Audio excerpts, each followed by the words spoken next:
And going live, you're live on both. Yay. How exciting.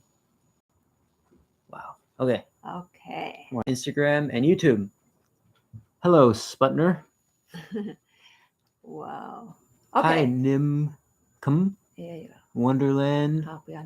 Okay. Welcome to Flow Safety Live Session. I'm Showen. Wow. So formal. Of course, man. I'm Noah. And we're going to be drinking the roasted and unroasted versions of the charcoal Heartwood Hongshui today. Wow, I keep looking back and forth between the screens. Yeah, it's really Dun, dun. My head will be like this today because there's one. Hi, Dana. Instagram. Tracy, Pam. Nice. Facebook. There's so many people on the Instagram. It's good to see you guys all here. Yeah, this is very exciting. As you guys noticed that we haven't gone live for many months. Hi, Adriana and Stephanie. Nice. And so this is like super exciting to be back on here. And I have no idea where my eyes should be looking at. So people get your tea ready. You can use a teapot. Oh yeah, I can move this down a little bit so you can see the teaware. We got two gaiwans, one for the raw and one for the roasted. And you guys can do gaiwan, can do teapot, can do a cup, whatever you like. But I think Noah planned to do the unroasted one first. Yes, I'm gonna do the raw tea first, and then I'll do the roasted tea. And if you have two gaiwans or if you have two teapots that are the same, that's great, because then you can kind of go back and forth. Yeah. The side-by-side thing will really be obvious, but even without the side-by-side, it'll be pretty obvious.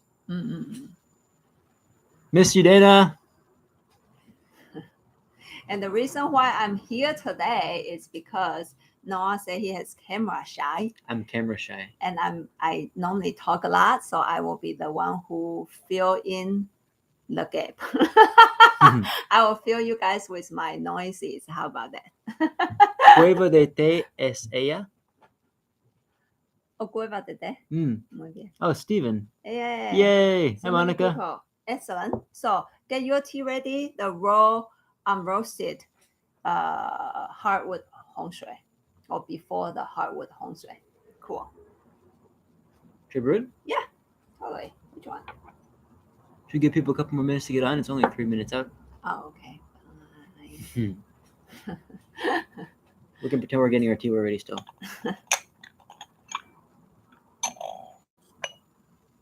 Okay, wow. It's like kabuki theater. Ooh. Oh my god. Oh. Okay, very good, very good. Today, I think maybe we should put the intention of our live session. On what? Intention. Intention on the live session. Yeah, what's your intention? What's your focus? My focus is to show the difference between these two teas. Is that good? Very clear, very good. Tracy tasted the roasted one already. Oh, great. Nice. Yeah. Besides the difference, I think it's to talk about Noah's journey on charcoal roasting tea. Like, why are we charcoal? We can't see your eyes. Is the top cut off? It's this one on YouTube.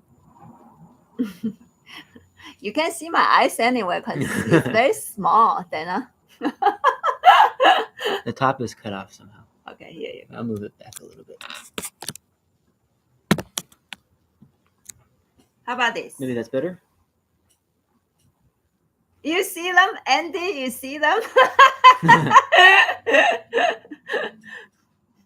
Just look at the cups. Don't look at my eyes. Too small. Perfect. Okay, good. Okay, cool. Thank you. And any question, just type and maybe no, really, I can read writing that fast. Yeah, I'll keep my eyes on those. Okay. On those comments. So it's this one. It's been 5 minutes since we started. Shall we start? So let's Shall start. we drink them? Yep. Okay, starting with the raw tea. If it's not high enough, you can borrow that one first. I'm just gonna let it heat up. Oh, it's hot. It's hot. Heat up the guy one first. I've tasted roasted dongding. Cool. Oh, cool. Roasted dongding. I think that one will be dongding traditional. Dongding A probably. Same farmer, but not the charcoal roasted one. Yeah, not what we roasted. Unless Gueva that day also order charcoal roasted dongding. There will be charcoal roasted and roasted by our teacher to answer Monica.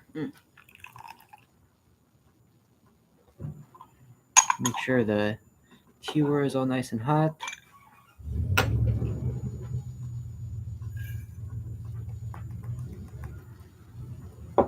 Show and give you guys all the good stuff. Now the raw tea that I have is very the broken bits at the bottom of the bag. Okay. Oh, if you guys want to, you should look at the raw tea. It's still not as nice, even though I saw just a little bit. We put in a lot of efforts to sort out the tea. Yeah, we pick the stems and the and the things. We do our best. Other plants that are included in the raw tea. Smell?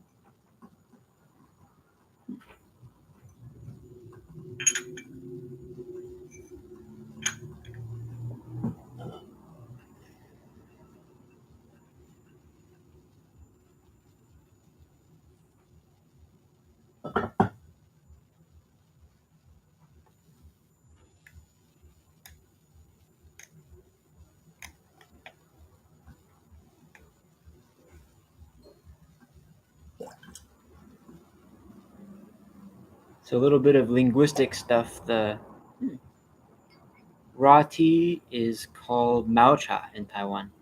It's the same word that they use in Yunnan for pu'er that's not been pressed into a cake is Maocha.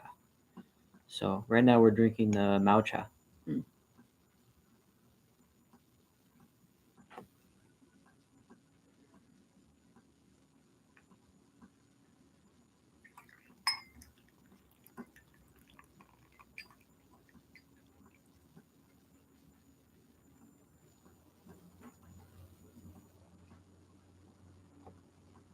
And funny coincidence, my name in Chinese is Mao War.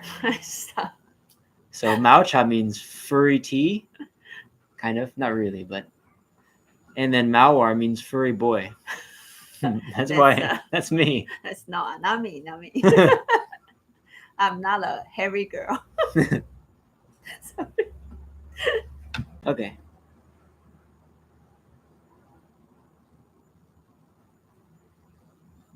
So if you guys are brewing the Maocha before this Hongshui was roasted, for those of you who have been following us, especially on our YouTube videos on tasting tea and smelling tea, just take a snapshot on the feeling. Also, of course, the smell of the tea will be very different. Tracy already said it's so very different from the roasted. Yes, yeah. But like the feeling, and then later we'll go back to the feeling when there's more reference on the roasted tea. So I want you to spot, if you can spot a focus on this tea, and if there is a focus, where does it land in your nose? Sorry.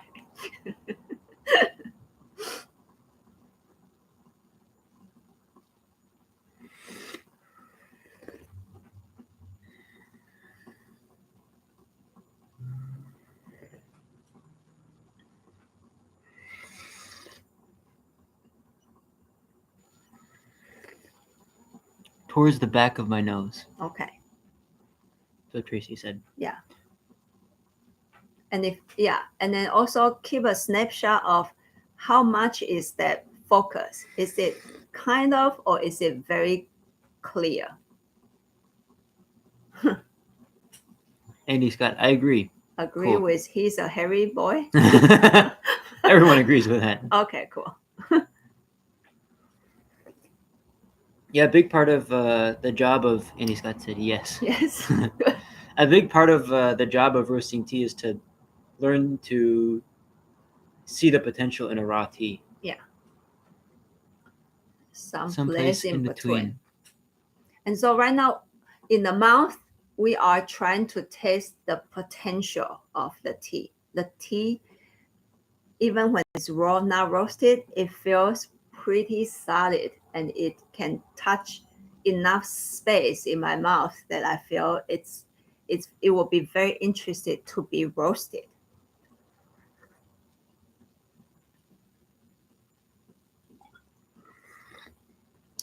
And then if you bring that subject into your mouth on the broth, even if you can trace and then feel where the tea is landing, like a little bit on the side, even throat sensation, have a little bit, you can feel it really wonderfully spread through the tongue, across the tongue. And yet when you bring that subject of, is the broth focused? And maybe I'll have to say like Tracy, in between, kind of and kind of not. And yet there's a solid feeling about this raw tea. If you have enough experience drinking clean teas that were produced with integrity, you can tell that there's nothing gross about this tea. But for me, there's a lot of pieces that don't feel like they're all together yet, which we'll talk about more when we drink the roasted one.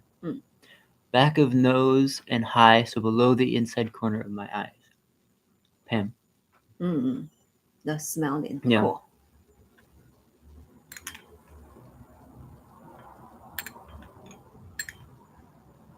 So I'm just going to do 2 infusions. Okay. And like I said, if you have a second gaiwan, you can hold on to the tea if you just brew it twice. And then it'll be really informative to come back to it after you taste the roasted one. So do like side by side. Yeah. Tracy, that makes sense. It's like it's missing something. Yeah. Yeah. Something is like not there yet.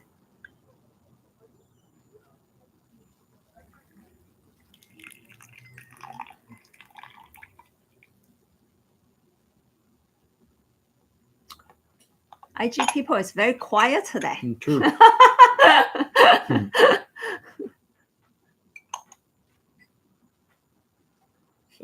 Yeah.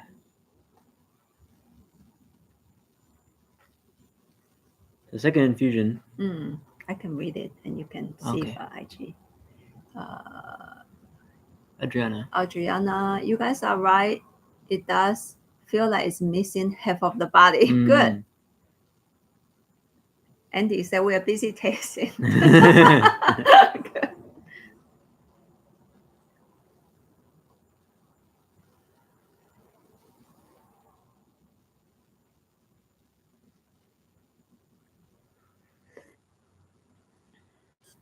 Yeah, with the second infusion, it opens up more. You can see more of the muscles of the tea. The first infusion, I'm noticing more of the fragrance. Now the body is starting to show up, but like you guys say, it's kind of like maybe like there's a veil, or it's like missing something. It's kind of like incomplete feeling. Oh, somebody said something now. Oh, great. On IG. Jamie and T, it's super cool that you guys are charcoal roasting tea in the US. I'm also learning charcoal roasting. Oh, cool. Mostly doing electric roasting. Nice. Are you in the US too to do charcoal roasting tea? Jay, somebody? Sorry. J, me, and T. Ah, cool.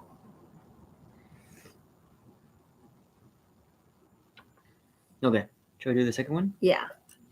So, and then also focus on the finish of the tea. I think here some people call it aftertaste, because this tea's presence is not all the way focused yet. Therefore, I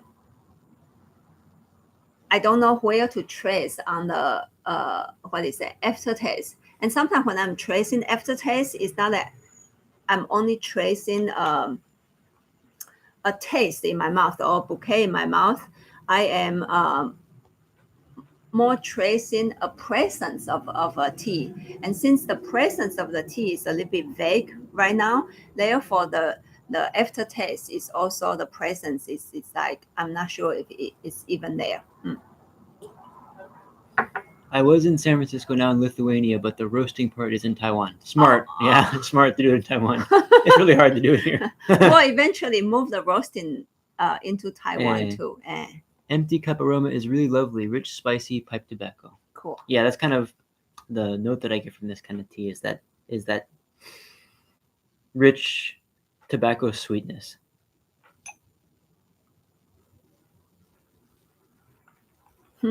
Tracy, thank you. She's glad she bought a big bag of your tea. Oh, nice. Thank you. And Adriana, after tasting, remind me of green grapes. A little bit dry. It's true. And the roof of my mouth right behind the teeth feels a little bit fuzzy. Feel you on that one for sure. And then if you guys are ready, let's take our second guy, one or second brewing vessel at home, your home. And then let's starting to heat up everything. Yeah. Green grapes. Yeah, I think that the main, there's like a straw or kind of grassy hay note in the raw tea. Maybe kind of like that green grape astringency a little bit. Roof of my mouth too, Dana. Super pungent aftertaste of fermented peaches. Cool. Now I'm going in with the roasted one. Do the tea makers drink Maocha before roasting? Must be, yeah. We have to. Yeah. Noah actually tastes this tea so many times. Try to get the feeling of the tea, to taste the tea. And in the future, when we have more sessions, we'll talk about maybe a little bit of fire. You don't just put fire on tea. You can. That's not my style. I just put fire on tea and I call it roasted tea. But when you match the right tea with the right fire, it really shows something just incredible. And maybe on the next session, so just a little bit advertisement here. We are not sure about our timing and the roasting. So after the session, Noah is going out again to roast tea. We are hoping to do one session is about a product that we feel like is a complete tea for us to sell, and the same tea that we don't feel good to sell. And maybe this way then we can more directly, two roasted teas. We can more directly answer you the question, Stephanie, matching the right fire to the right tea. So stay tuned on that one. It will be very last minute. We'll just sometime in the middle of October, we'll announce the news to see if we can do one tasting like this.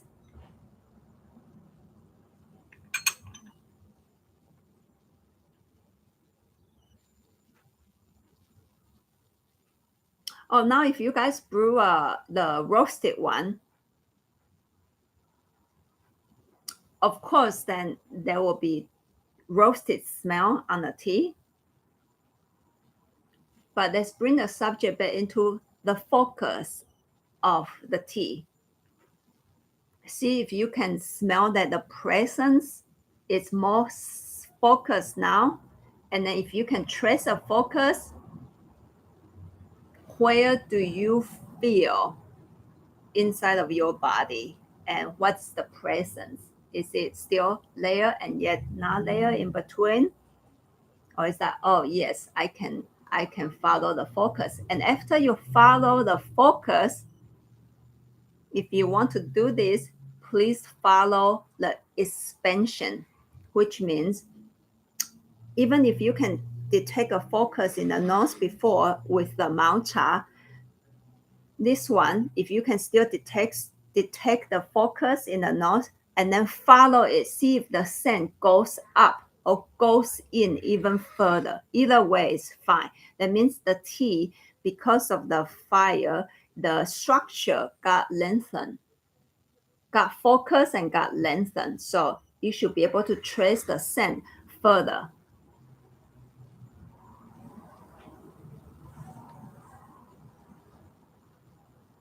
I feel this one more in my chest, and there's a sweetness to it.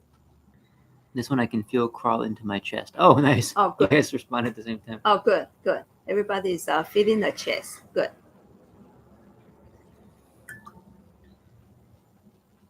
And even inside of the mouth, I think the location are pretty similar to the Maocha on the side, well spread out on the tongue. Throat sensation is very present.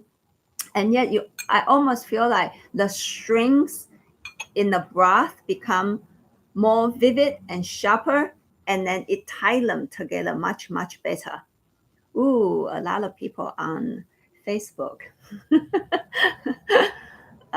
asking questions or comments. Nice. Andy and Tracy and Dana all feel more in the chest on this tea. All the way, Andy. Aroma seems to penetrate further into my sense. Nice. Yes. Agreed.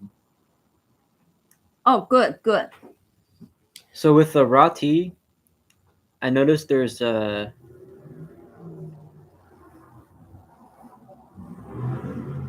like lots of individual kind of flavor strings when I smell it, and it makes a feeling like it goes into my nose partly, but it also pushes outward, so it doesn't have as much ability to penetrate.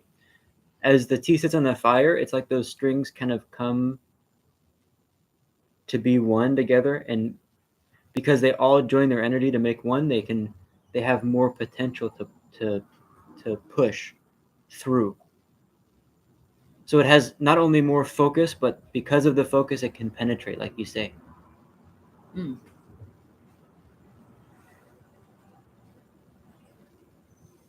Sinking even deeper, belly warming. Nice. Nice.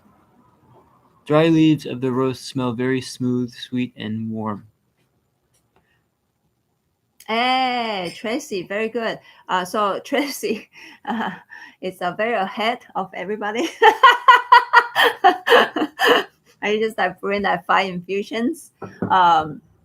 So she's already talking about the part that the astringency is there, and I think it's the type of astringency that is actually helping you to identify the aftertaste and the body, and yet not a kind of a like green grape, like the roti, kind of not pleasant kind of a feeling.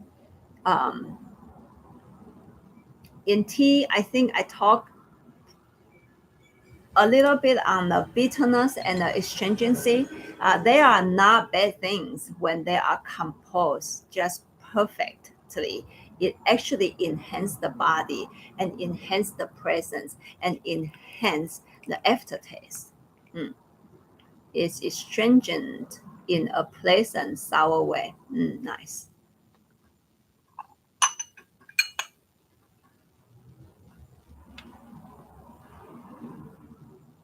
Second infusion, more open.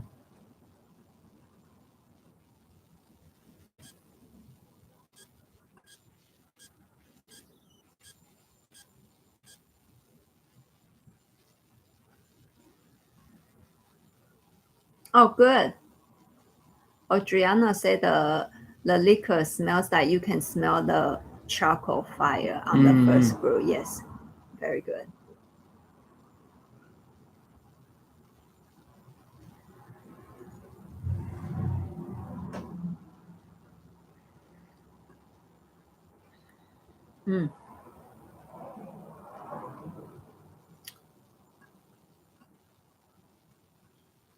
Whiskey. Then I drink this tea and she wants to crave whiskey. Very good.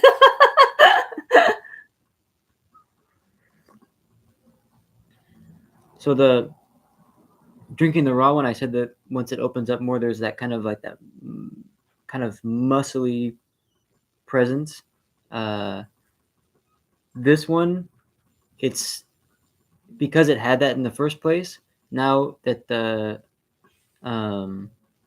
more grassy tastes and that kind of all over the place feeling is cleaned up a little bit, that muscle of the tea allows the broth scent to push back to the throat. Yeah, it's good. I'm just sorry looking at Pam's like PT whiskey. So the Facebook drinkers are very into whiskey. Oh, obviously. Nice. So they are talking about whiskey now. Oh, look, it's H.A. Holiday. Hi. Ginger sugar cookie.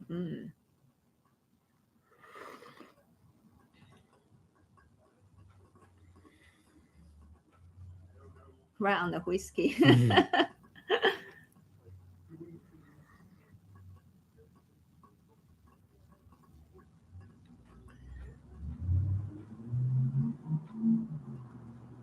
So with this today's session, I want to talk about tea roasting on this subject. A lot of people think tea roasting is to bring out a roasted taste in a tea, or to change a tea into a darker roasted tea. Some of you guys have our smooth water baozhong that Noah touched up with a light fire. The totally not that tea, the roasting style is totally not about to make the tea into a very roasted tea at all. And I think some of you guys have the tea, you will agree with me. This one, the fire is a little bit heavier on the than the what is that baozhong tea, because just the tea nature, you got to use different fire. But it's not for him only to bring out a little bit peat and a bit roasted taste into the tea through roasting. The focus is also to actually our teacher put it this way. It's almost like when you take a why do people use cameras, and why are people so obsessed with certain cameras to take a photo? Think about that. What does camera do to a picture? Just camera itself without Photoshop and stuff. So for me, there's that that I talking about, that muscle of the tea. It's like the core of the tea. There's aromas above, like fiery kind of aromas, and those are, can be pleasant too. But that the core, when I use the fire, was able to come forward a little bit more, shave away some of the things that were not letting it push in, and it gives it that ability to push in further. And because this is a pretty muscular tea, it's a strong tea, pretty potent, it needs that much fire to be able to accentuate that core. For example, the smooth water baozhong that I roasted, that core is so delicate and fine, it barely needs any fire at all to bring it forward. Like if you use too much fire, you'll destroy that little core, and then you'll have just a roasted tasting tea water. It just tastes like, the texture is kind of like water. There's not that tea, that anything to grab onto anymore. Yeah. But it's like Shoan says, it's like refocusing, find the core, and then let it come forward. Let it open. Yeah. Make the structure more clear, more focused. And then through that, because you can focus something, when something have a center, then when you want to talk expansion, there's more possibility for the tea to open and expand. Does that make sense? Because when something have no center, it's very hard to expand. It become messy. But when you find a center of something and you make the structure fit very well, then just imagine the liquid, the scent, and even the physical feeling of the tea, because you locate the core, according to him, I normally say as a center, and then he make the string clear to tie the structure, but not make it tight like this. It's make it wholesome like this. Then there's a chance the tea can also then later, because of the solid core and center, there's a way to open the tea. Yeah. So that's why some teas are more roasted and some teas are less roasted. It depends on what the center is like. It depends on what that personality of the tea requires. Yeah. But it's not necessarily that this new one needs to be really have a lot of roasty taste to be interesting. Right? Cool. And so you want to go back to the... Should we go back to the raw one? Raw tea, just to have a... For those of you who have been drinking the roasted one, and if you have the Maocha before it's roasted, now go back to it. The contrast will be really clear right now. Even if you just smell it. Yeah. Oh, yeah, totally. Yeah. It's even a little bit stale. Yeah.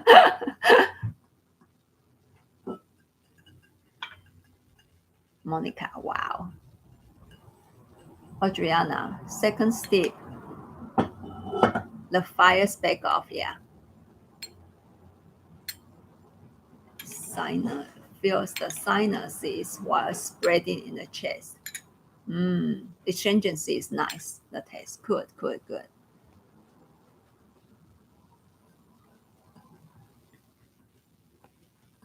And what you can do if you're brewing like a really freshly roasted tea like this is after you brew the first infusion, it'll always be pretty fiery in the beginning, but leave the lid kind of, what's that called? Slightly open. Yeah, and or even all the way off, but this is a little better. So then the fire can leave, and then the second infusion will have even less of a chance to have the fire taste still in there. Stephanie, it's interesting to drink the cool liquid side by side. Yeah. And then what fall tastes like in the country. Nice. And for those of you that have a larger quantity of this tea, you will be able to see how it's gonna evolve too, because the tea will continue. The tea will continue to change because we put fire into it.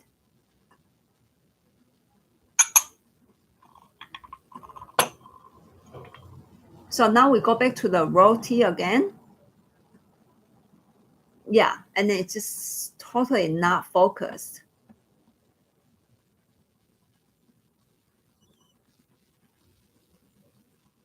Tracy says the mouthfeel is very different. Has a big mouthfeel. Talking about the raw. Yeah, so different. Yeah. So different texture. Yeah. Raw tea feels plain. Yeah.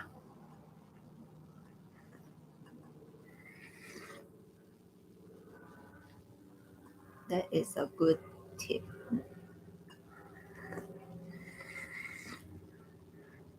But it's not a bad tea, actually. Even the raw tea, if you don't go through comparison, it's like, I think I can drink this.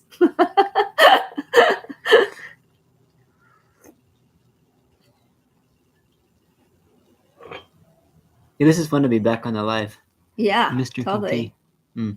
The raw reminds me more of a stocky, fibrous vegetable. Yeah. Yep. Got you. Yeah. But I am as a practitioner of tea roasting, I'm noticing things in the raw tea that that I would like to do a better job of revealing in my next roast. Yeah, there's details that get lost in the fire. It's pretty amazing how the body energy changes when you go back to compare them. Yeah. It feels much more comfortable for me to drink the roasted tea. Yeah. Drinking raw tea all day is like a challenge for yourself. It's like challenging to go back and drink a lot of raw tea because it's like so wild. But it's what nature gives you, and then the job of roasting is to honor what's naturally there. So sometimes I feel like, it's very humbling to be like, come up to the raw tea and see how much is already there, and it's my job to help just refine it a little bit. The raw tea is definitely a more fresh hay cut. Yeah, totally. Yeah, totally. Fresh hay, like a grassy kind of a smell. Celery, yeah. Yeah. But even right now, when you like drink the raw tea, it's actually not a bad tea. But when I look at the tea, I like it to be complete. In what way? In aftertaste. So when the tea almost have no aftertaste or doesn't have aftertaste, I feel a little bit sad. Like, well, I'm not done. Are you done? So the raw tea give me the feeling that there's no aftertaste, and so it's like why do I drink the tea for? The tea is not a bad tea, and it needs some help. The thing is, it just has unfinished potential. Yeah, and it's already inside of the tea. The unfinished potential is in the leaf, so it's kind of like at the same time that you can see what's going on, it's also a little bit uncomfortable because it's like kind of pushing you in the wrong direction. It needs to be focused. Roasted wet leaf aroma is much fruitier, agreed, and raw soup is chewier. Raw leaves look like they've physically opened up more. True. Yeah, when you add more fire to a tea, it makes the leaves have more creases. When they open. It kind of accentuates how it was rolled. So it's like all those little angles and things become more hard. So if you ever have a super roasted tea, they'll barely open up and they'll be like really twisted the entire time. And then there's a point where your tea is dead, where you just brew it and then the tea doesn't open up like at all. That's roasted to death. And then you'll notice that the broth is like thin. Yeah. Even though it have a dark taste. Yeah. Actually, the body is very thin because the tea leaves cannot open anymore. And it depends on the tea how long you can push it. But yeah, if you look at the roasted leaf, like JVZ79 said, if you look at the roasted leaf, it has more creases when you pull it out of the guy one. Correct. So I'm roasting tea with my living with my grandparents. They have property, and that's where I put my roasting hut. My grandpa always comes to me and says, "So, how crinkled is it? Is it pretty crinkly? Is it opening up still? Is it too crinkly?" Because I told him that one time. He's a scientist, and he's really into the physical attributes, you know. Yeah. Adriana asked a question. The raw tea, not yet. Okay, down. How would the raw tea age, do you think? The raw tea would age? How would it age? If I had it sealed up and not going stale, it might be pretty good. But I'd still have to roast it eventually. Yeah. But I think after it's been a year and a half, maybe 2 years since it was made. That's probably as long as it needs to sit before roasting. You can take the tea right out of the factory and roast it right away. You can let it sit for a while, and the reason I always keep tasting the raw tea before I roast it is because it'll be different depending on the day and how long it's aged, and then I have to adjust the fire based on the circumstance of the tea on that particular day at that particular time. So as it continues to age, in the raw form, the fire that you use will be slightly different. Yeah, maybe that one. Because I can. I've had tea that was over roasted before. I know exactly what you're talking about. Yeah, Hecha Holiday. Yeah. And I think Hecha Holiday, you asked if this is the Heartwood Hongshui. If I didn't answer your question already, sorry, I forgot to answer. You're too sweet, Dana. Thank you. Thank you. But I think he is. I agree with you, Dana. Someday, though, it take years to become a charcoal roast master.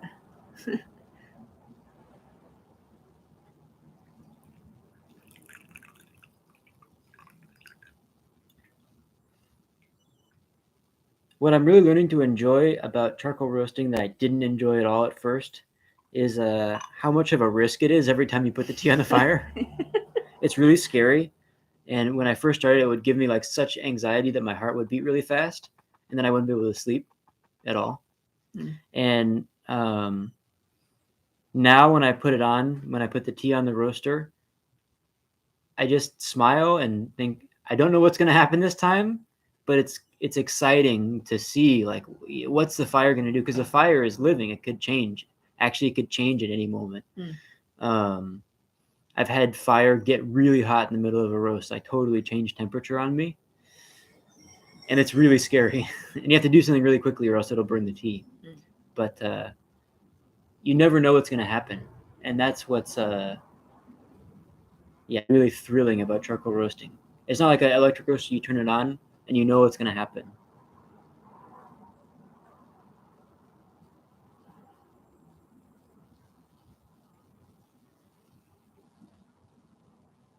And now we are coming back to the roasted one again. Is that why you don't sleep? No.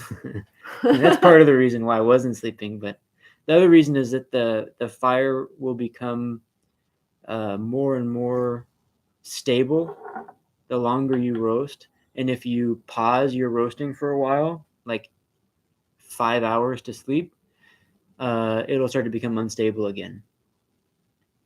Yeah, that's why no, you're right. Yeah, watching the fire is the reason I don't sleep. Yeah.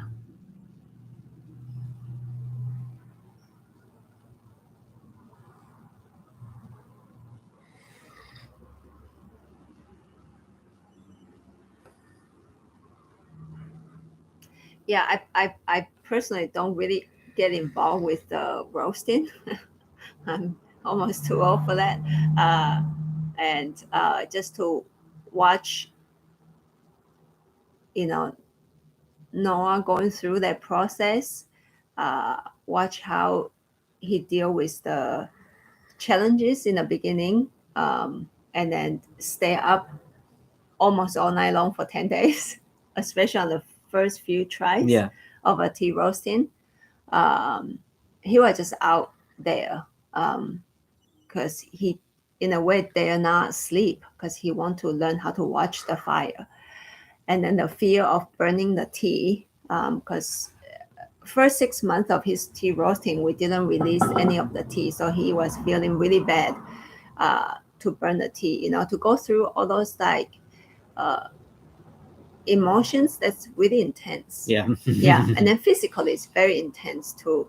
When I got back after I moved the roasting hut, I got back after a really long 20-day back-to-back roast.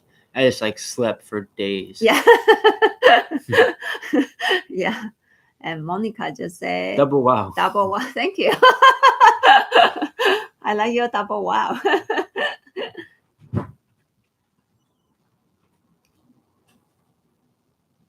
But at the same time, I feel so lucky to be part of the processing, actually, because he always communicate with me his discoveries. I get to taste the tea and see the his how to use the word evolvement, if there's such a word. Evolution, like Noah's evolution in the tea roasting. Because I keep tasting the tea also, and to watch where he's going, and now it's like, wow. Because I was not very sure if I emotionally and physically I was able to do that or not, to be honest with everybody. Yeah. I have a wood fireplace and lost power for a week and a half last winter. Also know what watching a fire to keep it going and not too hot is like. Yeah, barbecue guys especially know it is. I learned a lot from watching videos of barbecue guys in the South keeping their fire going. Being a fire tender, Yeah. Watching the fire, it's like it's alive, especially when you use wood or charcoal. Yeah, you have to take care of it. It was a lucky day when Noah came into your... Oh. Well, Tracy, I have to be honest, the first time I didn't remember. I actually didn't remember him. And then it later really became the lucky day is when he started to come to take classes and I noticed how talented Noah is or was. We don't want to talk about this in the live session. Okay. Too embarrassing. It's very embarrassed now. You shouldn't. You should be proud of yourself. Yes. Yeah. When I came in to take classes, she was amazed. It was amazing.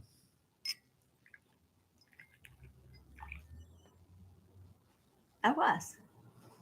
Thank you. Yeah. And then do you know what I noticed after he took a couple of classes? I thought, well, this is totally not roasting subject. I thought I should do my best to let him stay in a tea, not tea field, tea thing, because he has so much talent. Go back to the tea field.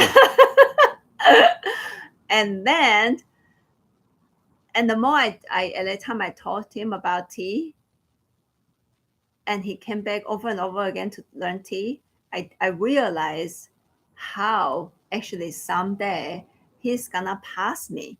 And at first I felt kind of like, to be honest, not so good. And yet at the same time feel very good that is such a person that I can help to push a little bit, and then he'll be shining out there in the sky. Very shiny. Cool. Okay, that's a little bit of a personal story here. Let's go back to the tea.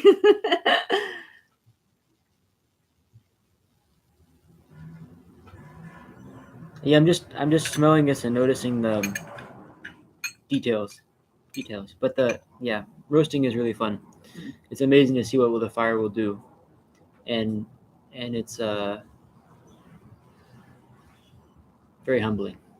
Yeah, to realize that it's not, because at first I thought it was just me. You know, it's just like, what do I want to do? What do I want the tea to taste like? You know, do I want the tea to taste more roasted? Do I want like this tea has not enough body? How can I add? That's not how it works at all. Yeah, it's a form of honoring the tea. So it's really fun. A beautiful sentiment to pair with a beautiful tea.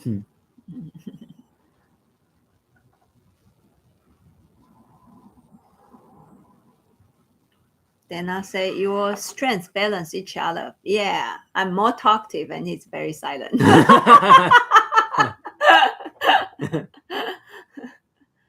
And Steve, hi Steve.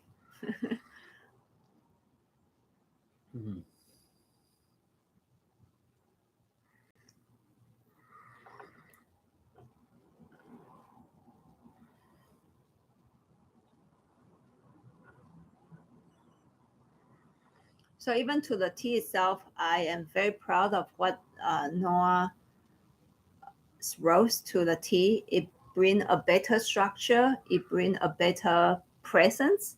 It brings a really nice warmth, and the richness become more condensed. Basically, I feel he makes the tea more complete. Yeah. Very proud. Thank you. Yeah. And I'm tasting it now and imagining it's like the tail end is a little bit fuzzy still. How you could pull out more of the Sorry. Whatever that is. Yeah. Do you know that part is my teaching? I always do like some movements, and then people is like, Sean, what are you doing? Yeah, there's like a Jin, like this last at the very end. There's like this little flick, you know. Oh, Jin, yeah. Jin. At the very end, there's like, because you have like the story that the tea tells in your mouth is like, you know, of course it starts off big, and then there's like a development, and then it slowly goes down, but then there's like this last little push that gives it a lot of interest. I think that there's a potential for this tea to have that if I could roast it again. You can imagine like a whip. So that's the details that I'm noticing now. Like what can I do to bring more, just that, a little bit more. How many times could I roast this tea? You know, it's a quite solid base, this tea. Yeah. Which is why I really like working with this tea and Dongding in general, from Mr. Su, the crazy Dongding farmer. His teas have enough solidity. Yeah, you can You can explore. It's really fun. And Pam used a word that I don't understand. Reticence in the early days. Yeah, reticence. I have to admit I don't know the word either. Pam, you use a word that me as a foreigner don't understand. And me as an English Major. speaker. Not major. Linguistics major. Chinese major. Any more questions before we go? Because I think Instagram is gonna cut us off pretty soon. Cut us off pretty soon. Because we're almost on for an hour. Reserved. Oh, reserved. Yeah. Yeah. Yeah. True. Oh, thank you, Andy. Yeah. Yeah, I didn't come up with that. That was Andy helped me. A flicking hook that snap at your wrist when you throw a frisbee. Little kind of. Oh, and it comes back, right? Yeah. Hou Jin. Yeah. Yeah. Yeah. It can be like that. Yes. Yeah. Really nicely said. No, not corny. I think it's really poetic. That's good. I think you know what I'm talking about. And then there's one more person here. Where do you source your charcoal? Do you make your own? No, I don't make my own charcoal. So there's a guy that started a Pak Pak, a Thai restaurant in Portland, and he was looking for charcoal for his chicken wings. And he first used American lump charcoal, which is what I started using at first too. And American lump charcoal, they use a lot of oak and hickory, and that is too strong of a taste, and it burns too hot. So I found this guy. He's importing rambutan charcoal from Thailand, which is what they use at some street stalls in Thailand. That's why he started using it for his chicken wings for grilling.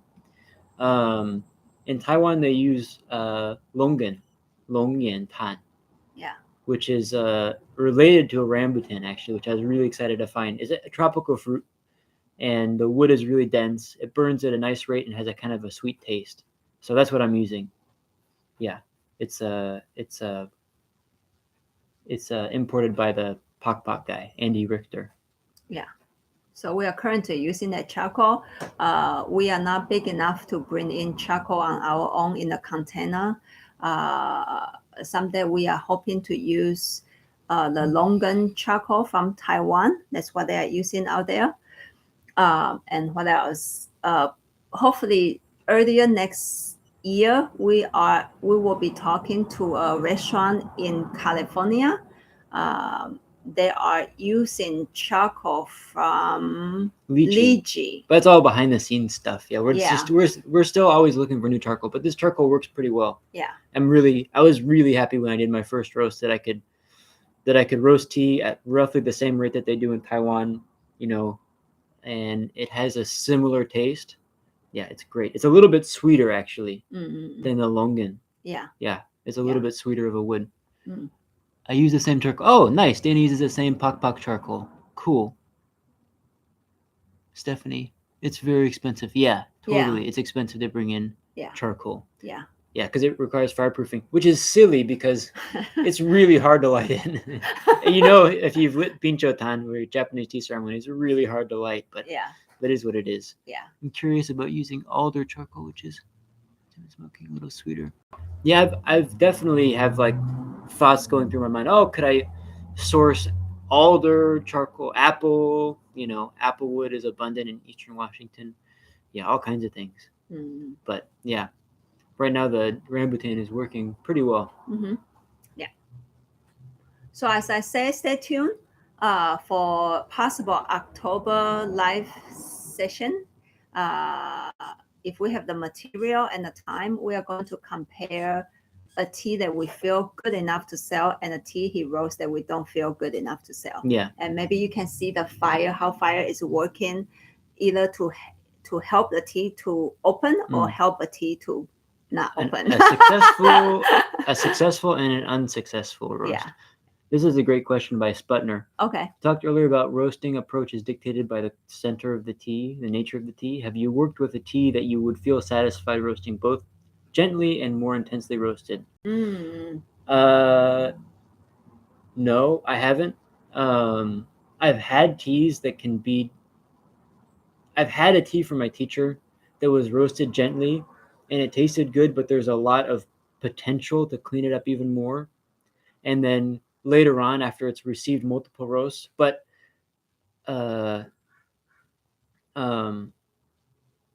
you really have to be careful because you can break a tea.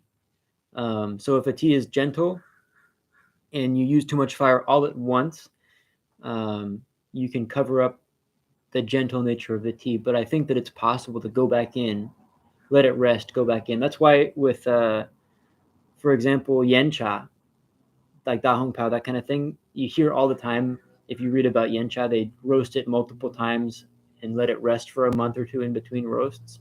I think that's why they do that too. I haven't roasted yen cha before. I've never talked to people that do either. But roast, let it sit, and then when the tea kind of comes back into itself again, it rests long enough, then you can roast it again. Yeah. So personally, I haven't had a tea that you can.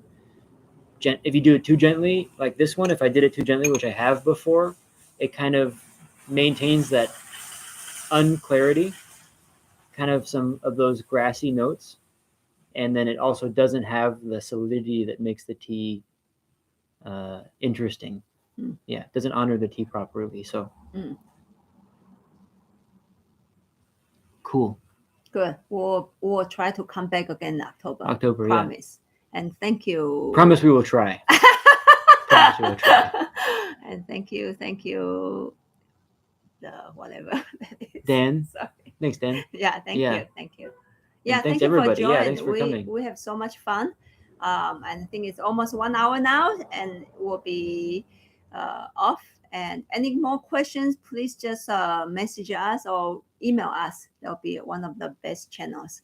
Yeah. Oh, can you watch us later? Yes, it'll be up on our YouTube, and I think it'll be up on Instagram too if they haven't changed anything. Yeah. So you can watch it later too. Yep. Yeah. Thank you, guys. Cool. See you guys next time. Yes. Have fun drinking tea. Thanks, Steve. Thanks, Adam. Cool. Bye-bye, YouTube. Bye-bye. And then. Bye-bye.